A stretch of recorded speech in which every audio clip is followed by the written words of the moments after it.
It's true. Across the globe, women aren't as prosperous as men. Gender inequality is a pressing moral issue, but we forget it has massive economic implications. If you were to put all of the women who don't have access to formal financial services in one place, they would make up the third largest country in the world. That means an entire population without bank accounts, credit cards, or other tools you and I likely benefit from daily. Prosperity for women starts with inclusive policies, products, and people around the globe, and the investment to make it happen. Welcome to the Making Finance Work for Women podcast. My name is Sonia Kelly, and I lead Women's World Banking's proprietary research division. Join me as I speak with changemakers around the globe to deconstruct the social and economic exclusion women face. We'll discover new evidence together and drive action to accelerate women's economic empowerment. Because a leg up isn't a handout, it's a global game changer.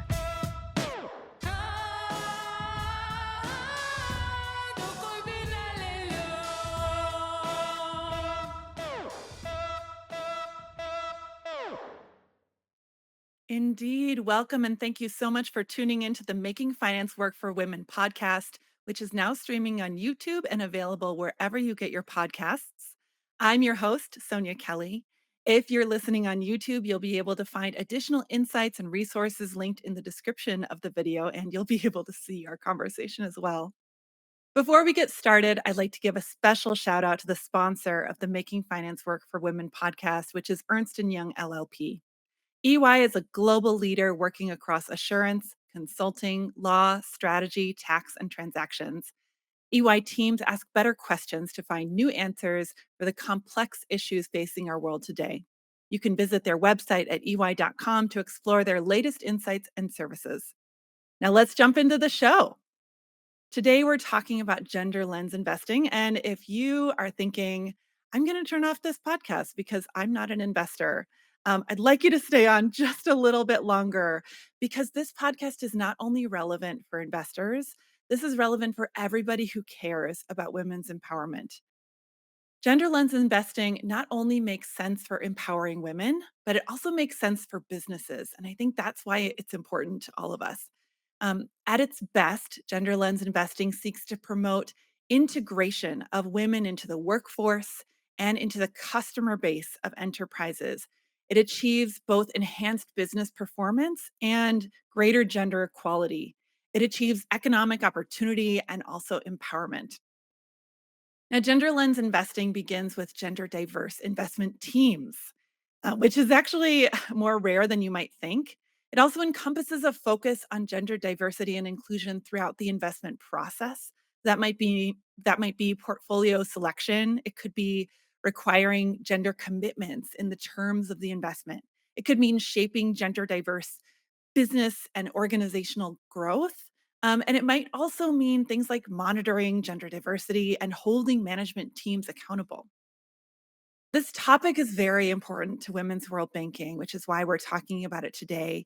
We've been utilizing a gender lens approach to our investing for many years now. And one thing that we've found is that there's just a lot of resistance to gender lens investing. And we've boiled down this resistance to five very common myths about gender lens investing. And so I'd like to share those five myths. This is building on some of the work that my colleague and our Chief Investment Officer, CJ Washaz, has shared directly from her experience managing our funds. And we'll link to something that shares a little bit more on those myths in the chat in the YouTube video.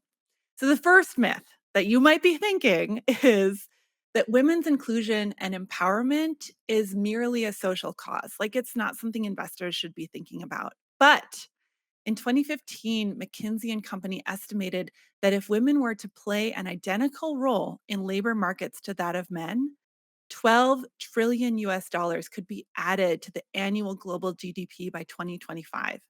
And similarly, a few years later in 2018, BNY Mellon and the UN Foundation predicted that closing the global gender gap in women's access to financial products and services could unlock 330 billion US dollars in annual revenues. So it's not just a social thing, it's also a business imperative.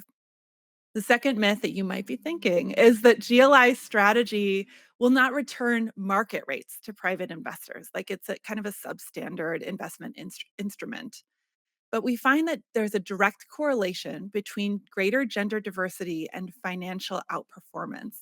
Even though the average female entrepreneur receives investment capital of only $935,000, so just under $1 million US, compared to the $2.1 million that the average male entrepreneur receives. Even though there's this gender difference in access to capital, female founded companies deliver twice as much revenue per dollar invested as male founded firms. And also, companies with strong female representation on their boards are 28% more likely to outperform their peers. Gender diversity in executive teams as well increases the chance of outperformance by 25%. So these are big numbers that show that diversity at every level improves business outcomes. So the third myth is that there aren't enough suitable products to make gender lens investing a compelling investment strategy. We argue at Women's World Banking, though, that it's a lack of visibility rather than a lack of supply. Industry initiatives are emerging that shine a spotlight on gender focused investment opportunities worldwide. In 2018, for example, G7 development finance institutions launched the 2X Challenge to mobilize $3 billion to help empower women in developing countries. And we're going to be talking as well today about a really big play to increase the supply of capital. We also see people saying, and this is myth number 4, focusing on gender in investment is not operationally important to a firm's success. I shared the stats about outperformance, but also we find that female customers comprise an enormous potential market. It's one that could account for approximately 15 trillion US dollars of global consumer spending by 2028. In fact, a 2018 Credit Suisse report estimates that women account for approximately 40% of global wealth, which represents a largely untapped opportunity to generate financial and social returns. So there's one more myth, and that is that GLI, gender lens investing, is too narrow to be scalable. But we've found that the success of investors in this space, including the European Investment Bank's SheVest initiative, 2X as well, and the record-breaking Global Gender Smart Fund, which we'll hear about today. And so these are showing us that it's not too narrow to be scalable. Women's World Banking and NIRAS, International Consulting, are providing tailored technical assistance to portfolio companies through the Global Gender Smart Fund, which is where we come to this conversation from. So, with all of that preamble, and hopefully you're still with me and you've been convinced by hearing those myths and our response, hopefully you're still with me, and I'd like to introduce our guest. Our guest is Ruurd Brouwer. Ruurd Brouwer is the CEO of TCX and the chairman of the board of the Global Gender Smart Fund. The Global Gender Smart Fund, or GGSF, is the world's largest gender lens investment fund. It has implemented a new strategy that's focused on gender smart financing. So, this strategy that GGSF has aims to address the 1.7 trillion US dollar gender gap in finance by providing responsible financial services to underserved women, women owned, and women led businesses in developing markets. GGSF seeks to improve livelihoods, it seeks to promote women's leadership, and it seeks to enhance gender balance within financial institutions. So, with that, welcome, Ruurd. Thank you very much for having me, Sonia. I would love for you to start by telling us a bit about your background. How did your journey in finance and investment begin? Um, well, I think it actually started already at university when I was interested in general in emerging markets as well as the financial sector. So I did the research at the time in Eastern Europe just after the Berlin Wall fell. That's a long Wow. time ago. And actually, Poland, Hungary, at the time Czechoslovakia, were more and more integrated. So at that time, focusing on how to integrate emerging markets in banking, product-wise, risk-wise. After that, actually spent some time with the United Nations, then development finance at the Dutch Ministry of Foreign Affairs. From there, moving to more private sector focused development finance at the Dutch Development Bank FMO, and already since 10 years in TCX. Been doing a number of supervisory boards, either in emerging markets, but also some funds based in the West. One of them was the Microfinance Enhancement Facility, and that's the predecessor of the GGSF. So that's how this journey actually ended up in the Global Gender Smart Fund. So from the fall of the Berlin Wall to investing in companies using a gender lens, I think that's just such a fascinating journey. It's a long one as well. You have a lot of experience. I think that's a nice way to call it. Yes.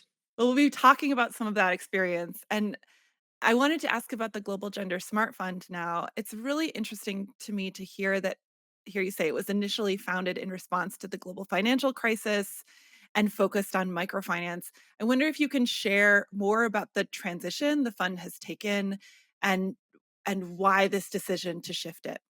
Yeah, no, very happy to do so. It was a fascinating and intense process.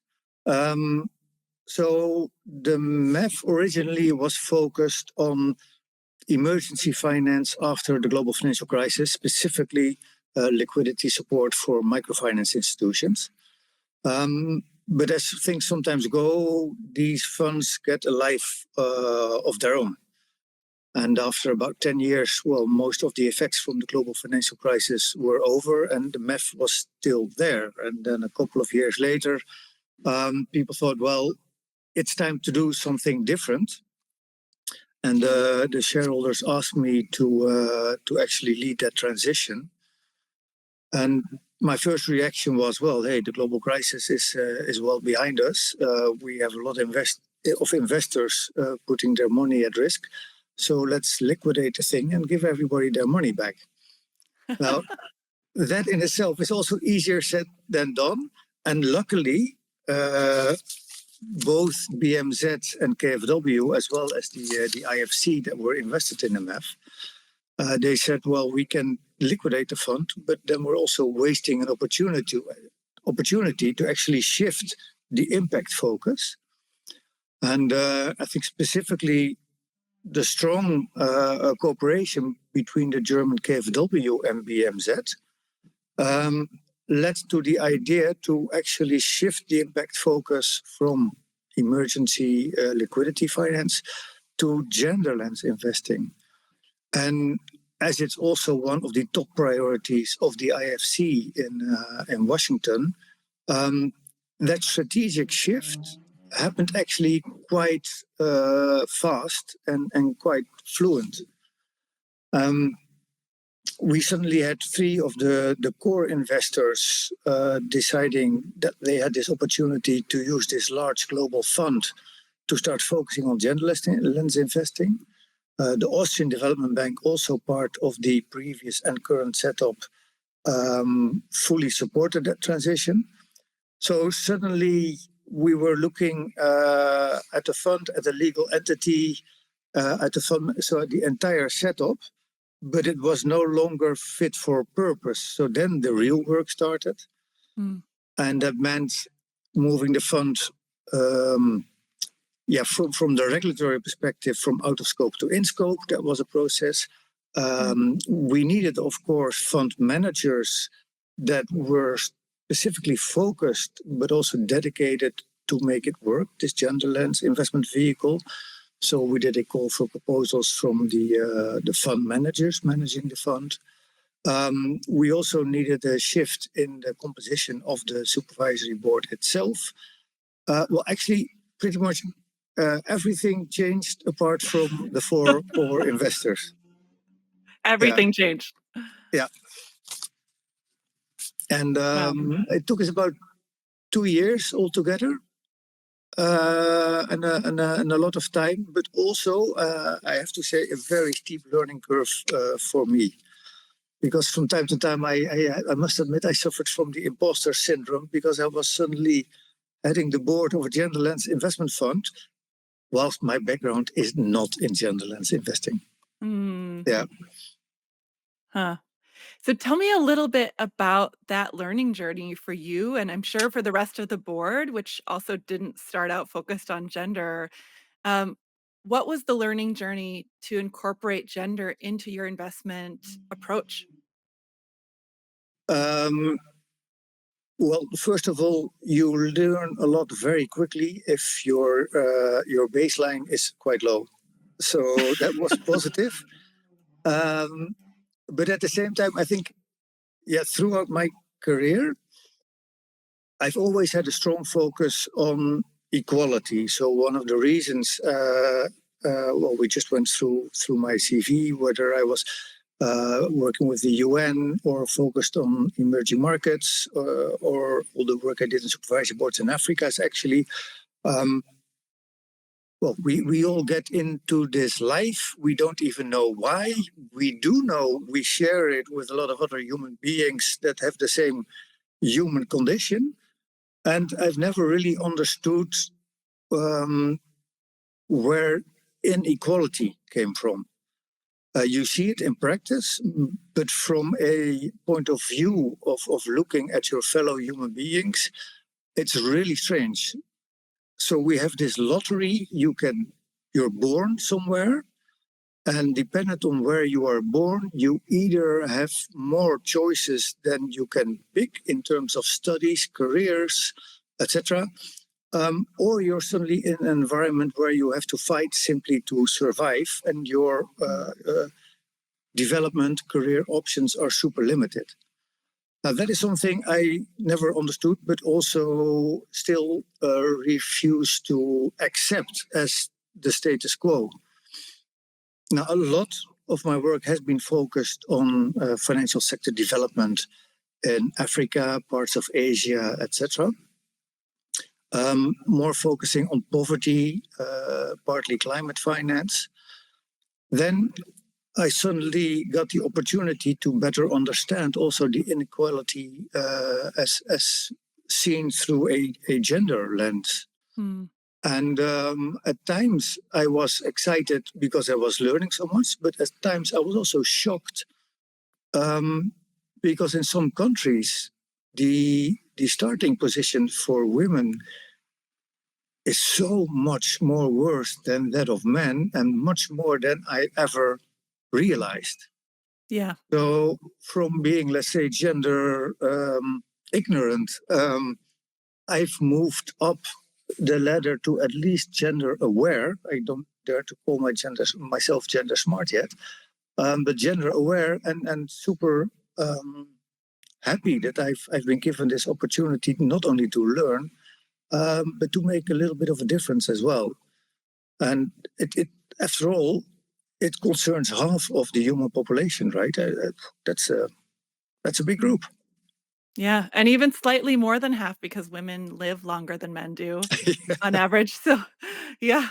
I Yeah, which just only underscores the different experience. Like, it's just one example of the different experience that women have compared to yeah, men throughout their life. Gosh, thank you so much, Ruurd, for taking me through that journey that you went through. I I'm always impressed when people decide to learn new things and truly take on the mandate to change, and change their perspective because it's not yeah, easy. We know from behavioral psychology it's not easy to change our perspective. Something you said really stuck out to me. You said, "We share our lives with a lot of other humans, and inequality doesn't seem to make sense." So refusing to accept inequality is the best yeah, response. I'm gonna take yeah, that in my notes of this conversation. yeah. Thank you. Um Okay, well, I'd like to talk about partnerships because the Global Gender Smart Fund can't do it's everything it wants to do, which is quite ambitious, can't do this alone. Um, You've had a lot of collaboration between public and private entities. So tell me more about why these partnerships are crucial for the success of initiatives like GGSF. Um, yeah, and when the size of the challenge has the size of like say the gender inequality, you pretty much need to try and get have as many people and institutions and countries on board as possible. Um, so we were super lucky that from the start we had the public sector involved through the German BMZ willing to take the first loss of the fund. Um, Apart from that, we had two strong, or actually three strong core investors, like I said, the German KfW, IFC, and the Austrian Development Bank. Based on the mandate, the fund manager Impact has been able to identify and contract the first private sector investors as well. And we see, we're very happy that that's happening, that there is significant interest from the private sector to scale up the GGSF. So we have public, semi-public, private sector as investors. Now then, of course, we needed to find fund managers that don't want to manage a fund because it's just their business. We were looking for fund managers that were inspired by the impact focus of the fund. So there we found triple jump, Inco, Fin, and responsibility, willing to take on the mandate of the Gender Lens Investment Fund. What we also learned through the portfolio managers was that there is a strong need for technical assistance as well.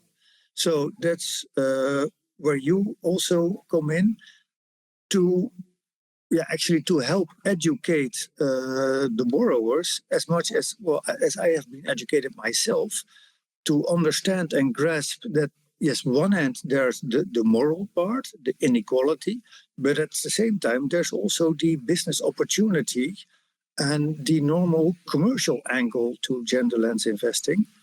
Apart from what is also required to make the case, the data gathering, the gender-specific data, but also data on product design. So we have actually quite a gender-focused ecosystem now to make this fund work. And now, a word from our sponsor. EY applauds Women's World Banking's 45-year legacy empowering women through financial inclusion. Together, we have a common vision to build a better financial services industry, one that is stronger, fairer, and more sustainable. Find out more on ey.com. And indeed, your targets are really ambitious. You are trying to achieve a financial target of 700 million by 2026. Um, how is that even possible? How is that going to work? It's going to work. I'm absolutely convinced, and not only by the first feedback that we received from the portfolio managers, but also Impact as the fund manager itself is out there in the market, is receiving positive feedback, and I see, and I don't think that's because I'm new to the business, but I do see in many markets there is an increased awareness about the business opportunities. But also increasingly about the fact, well, like I said, that the inequality in itself does not make sense, not from a business perspective, but also not from a moral perspective. So I'm very hopeful that this fund can make its own little addition to that movement.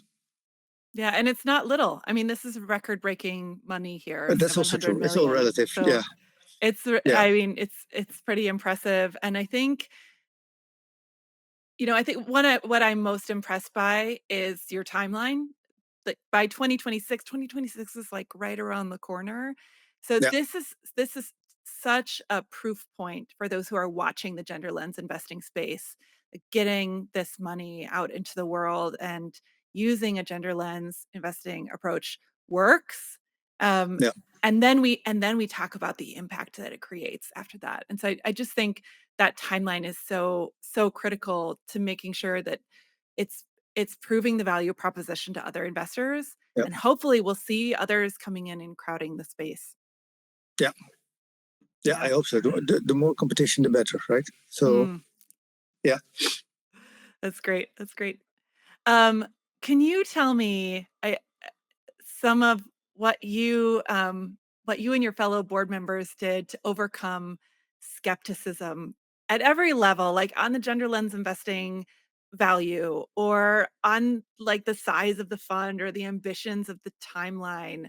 I talked at the beginning about some of the myths and some of the ways that women's role banking counters those myths. Yeah. So just tell me a little bit more about as you went on this journey, how you overcame skepticism amongst the board. Well, there wasn't that much skepticism, actually, to be honest. Huh.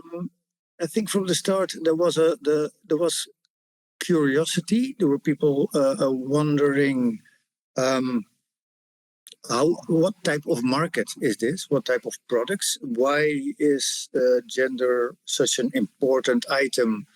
Um, it's not that there is an active exclusion at many of the banks or microfinance institutions. So there was curiosity. So why does the gender lens investment approach make sense?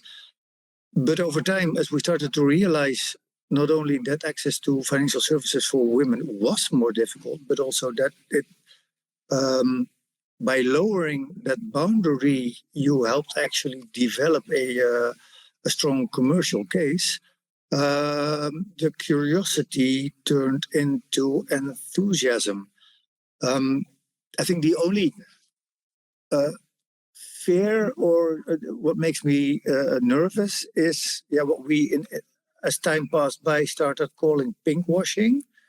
So Mm, at the end, whether it's a portfolio manager or at the end of the chain, a microfinance institution or a bank. I mean, these financial institutions in emerging markets, they basically need access to funding, right? mhm, Um, some of them will have a genuine focus, but some of them might also be saying, yes, it's we think gender lens investing is super important, and please, can we have $20 million for the next 5 years? And trying to filter out those that are intrinsically motivated and engaged versus those that are willing to say whatever you want to hear to get access to funding. That's, for me, let's say, the key success or fail factor of this fund. mm, Um, because you don't want to start reporting data for the purpose of the reporting data. You want to make a difference on the ground. And also in this impact area, you can only make a difference if the people with whom you work have that motivation. Because whether it's a new product or actually whether it is focusing on female leadership in the institution, you need to have the willingness to take a small extra effort. It doesn't happen automatically. So you need to do something more compared to accepting the status quo mm. and filtering out those people and institutions that really have that willingness to do that extra step. That's the real challenge. Yeah. Yeah. I would say actually that's challenge number 1, and then challenge number 2 is continuing to hold them accountable to that commitment, because Yeah. it's easy for companies to just chase things that look really shiny that might distract them from focusing on women. And Yeah. there are ways that your funds are doing that, like by positioning people on the board that are asking the right questions and Yeah. directly engaging with leadership. And so I think it's probably both of those things. No, very true. And there we also face the challenge. I mean, that was the first feedback we received from some of the portfolio managers. We're a debt fund, so we don't have partial ownership of the financial institutions. Mm, I mean, if you are a co-owner, you have a direct influence on the governance setup. As a debt provider, you are one step further away from having a real influence on the governance. And that's, of course, where these decisions are being made. So engaging in that discussion, realizing that your leverage is limited, is an important part of the challenge of the fund and of the portfolio manager. That's an important clarification, and one I'm really Yeah. interested in watching your journey on as well, like how you have that leverage as a debt funder too. Yeah, but we can agree that we see each other again in 5 years' time, and then we can actually make a real, let's say, report back whether it's been really impactful and effective or whether it was a fantastic but failed attempt. That's fantastic. I love that commitment. That's fantastic. Let's put it on the calendar. That's great. I have a couple more questions for you. One is, you mentioned that as part of your career, you've worked on climate financing. And I wonder if you see any connection between climate financing and gender lens investing. Um, Many, but I think the biggest one, the umbrella connection, is that in every crisis, the weakest or those with the lowest reserves are hit the hardest. Hmm. And that's actually also what I see in my day, my normal, let's say, working life as CEO of TCX.